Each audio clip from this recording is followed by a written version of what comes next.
Oh, hi! I didn't see you there. Welcome to the first episode, well, technically the first episode of Life of Hannah. I'm your host, Hannah. I'm awkward as ever. We're going to be talking about mythology today, and just some weird things in mythology in general. I don't know. Let's just get into it. Real quick, this isn't sponsored or anything. I just really wanted to say, if Neil Gaiman is watching this, I really love you and your books and your writing, and thank you for making the masterclass, because my writing is much better, and this is coming from somebody who's painfully dyslexic. So, I was reading Norse Mythology by Neil Gaiman, which is an amazing book, by the way.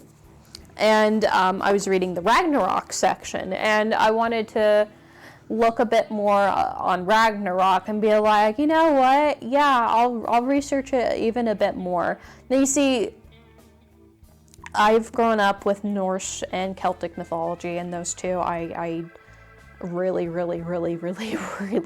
love. And I like Greek mythology, and I like Roman mythology is basically just copy and pasted from the Greek mythology. So, points go to the most creative, to the Romans. But anyway, I found out a fact that I did not know up until now after years of researching and loving Norse mythology.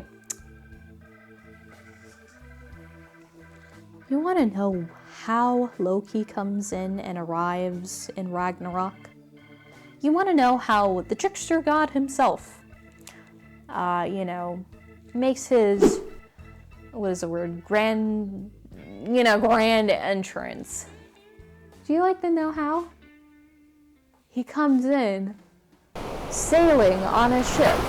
And, that's fine. But sailing on a ship made out of fingernails and toenails, too. And I don't know why, but I think it's the funniest thing in the world. When I read that, I was laughing so hard. I was like, what? How?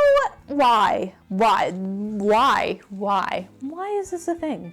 Loki, why would you ever do that? I could just imagine him being like, yes, I finally escaped. And I'll get revenge on everybody that's crossed me. I mean, him being all Loki and but I could just imagine him, he's like consulting his wife, and he's all like, I know what will show them. A boat made out of fingernails. And his wife's just like, why are you like this? I'm Michael Jordan. Stop it.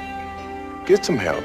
I don't know. That is just one part of, there's a lot of parts of Norse mythology where you go, but that one just stood out to me the most and just always makes me laugh so hard.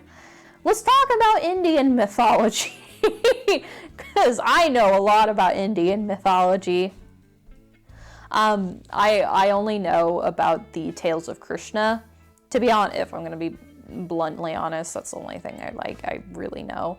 But my favorite thing, and the thing that it just makes me laugh, where I go, okay, that's interesting, is the tale of when Krishna eats dirt. So it's basically him as like a toddler playing around with other toddlers, and he's hungry. And toddlers put things in their mouth. They're like, whatever, right? But Krishna's like, yeah, I'll put some dirt in my mouth. Ooh. His nanny comes over. He's like, what do you have in your mouth? And it's a totally normal thing for a toddler. They just shove random stuff in their mouth. It's like a gaping maw, So she opens his mouth and she's like, oh no, you ate dirt? No, that's yucky. Get it out. So she opens his mouth, and she's greeted by the cosmos and heavens and, all this ethereal, amazing stuff. And when I read it, maybe it was just the way that it was presented to me, but it made me laugh so hard, because I was like, I could just, just imagine this toddler's like, And the caretaker's all like, oh no, what's wrong? Oh no, you ate dirt? That's gross. Get it out of your mouth. And, you know, she opens his mouth and he's just like, you know, like light streaming up,